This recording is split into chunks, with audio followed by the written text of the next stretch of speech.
Hello the internet. It is Saturday the 15th of December 2018 and today I'll be live for 9 minutes, although you're actually watching this as a premiere after the fact because the stream failed so many times today. This was my plan and it failed that many times. I'm absolutely over it. I want to say thank you to the chat, and if we look at the chat now, there's no one there because they've all left, understandably so. I've completely faffed this up. It's not my fault. It's the 4G connection that I'm working with. In Australia, we have terrible internet. I'm relying on a 4G connection and it doesn't stay synced and it drops the connection, and that's why the streams failed that many times today. That's why this is actually after the fact as a premiere. I'm recording it locally. I'm going to pretend that this is a live stream. I would engage with you if you were there, but you're not because of me. Anyway, thanks for those who watched the streams that failed earlier. I do appreciate it. And Stephen, thank you so much for the super chat. That money is going to go towards my Nighthawk M1 router with 4GX with Telstra, which hopefully, touch wood, will solve these issues for the future. In the meantime, let's catch up with Stevan. Welcome to episode 6 of Outdoor Man with a Van. This week, I found a mattress for Stevan. There was a dude up here in Culburra Beach clearing out his whole house. He had a mattress on the side of the road. The only problem is he was a smoker and the mattress stinks. I did a little bit of research and there is a way to remove the smell of cigarettes from a mattress. Bicarb soda. Hey Siri, set a timer for 5 hours. So that's been 5 hours. Hey Siri, set a timer for 5 hours. So that's been 5 hours now on both sides. It still smells like cigarette smoke. While I work out what I'm going to do about this, you guys can go back to the live stream. So that's what I've been busy with this week with Stevan. If you know how to get cigarette smoke out of a mattress, let me know. I'm stumped. Now, earlier this week, I was looking for a specific thing on YouTube. I was looking for how to attach an external camera to an iPad as a webcam. And I came across a website, a YouTube video, which was clearly clickbait. And it got me thinking, what is clickbait exactly? And the definition, the dictionary definition of clickbait, content whose main purpose is to attract attention and encourage visitors to click on a link to a particular web page. Now, that's not a bad thing. That's not a good thing. It's not a bad thing. It's just a thing. Clickbait is a thing. But YouTube have definite regulations for what they describe as metadata, which is what clickbait is if you look at the whole thing. Clickbait being metadata, and all metadata should be representative of the content contained in your video. Metadata added in an attempt to game search algorithms will lead to the removal of your video and a strike against your channel. And they also dig into inappropriate and unacceptable thumbnails. They talk about you must choose appropriately representative metadata that will not confuse users.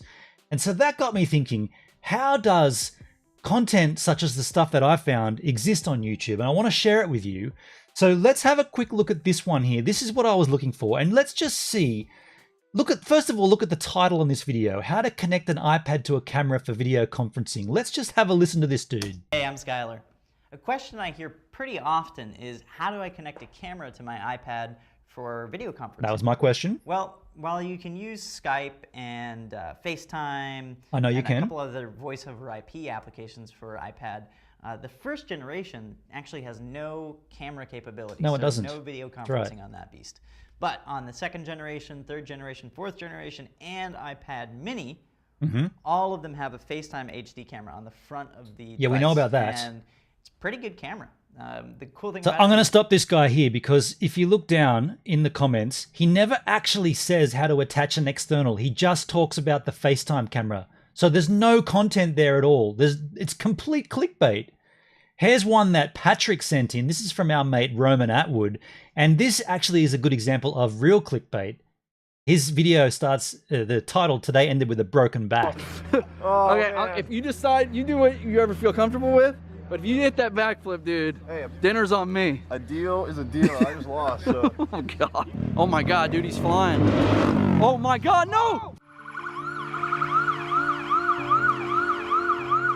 theatrical. It's pretty theatrical, but the actual backbreak did occur. So that's an example of good clickbait. Here's one from the Racing Gamer, which is completely Stop talking in dubious. class. Years later, his teacher discovered the distressing truth. Please subscribe to our channel. To start off with, this is This a robot. video contains reenactments based on actual events. Some of the pictures are not original. Yeah, okay. They are okay. just used to depict the story. All right. So look, let's This skip. story has been circulating. Let's pause this and skip forward. See the title of this: Rude student would not stop talking in class. Years later, his teacher discovered distressing truth.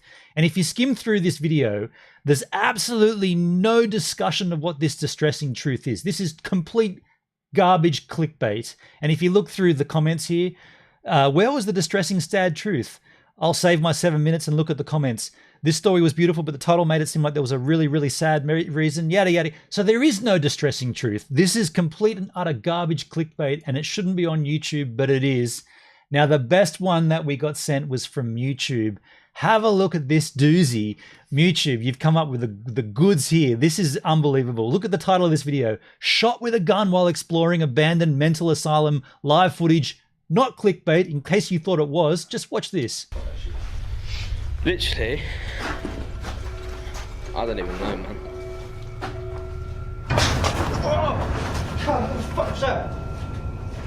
That's supposed to be a gunshot. What? This guy turns away from What the camera, fuck? conveniently, What? Yo, and there's the blood, and now the camera sits on the ground. And the thing with this is, if you look through the comments, people have made comments saying, dude, if you skip back to a particular time frame, 10:10 I think it was, you can see the blood. Yeah, 10:11. You can see the blood on this dude's hand in that frame, right? Let's just go this way. Let's pause it. There's someone there. It's either in that frame or the next frame. Right there. You can see the blood in the dude's hand. So this is completely and utterly ridiculously clickbait. And the questions that this raises with me is, who believes this crap to start with? And why does it exist on YouTube? Like, what? How come if the policies from YouTube, we've seen the policies, what were they again? Clickbait, that's the definition. We've seen the threat here. Among other things, metadata added in an attempt to game search algorithms will lead to the removal of your video and a strike against your account. And they repeat themselves. Videos that are deemed deceptive will be removed from the site and strikes issued to the uploader. Yet this stuff exists all over YouTube.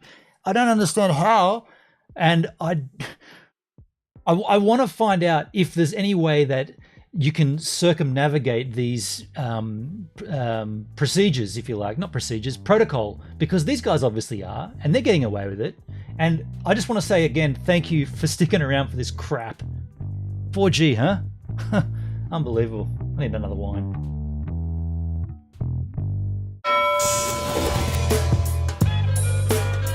Oh, that's we're out of time.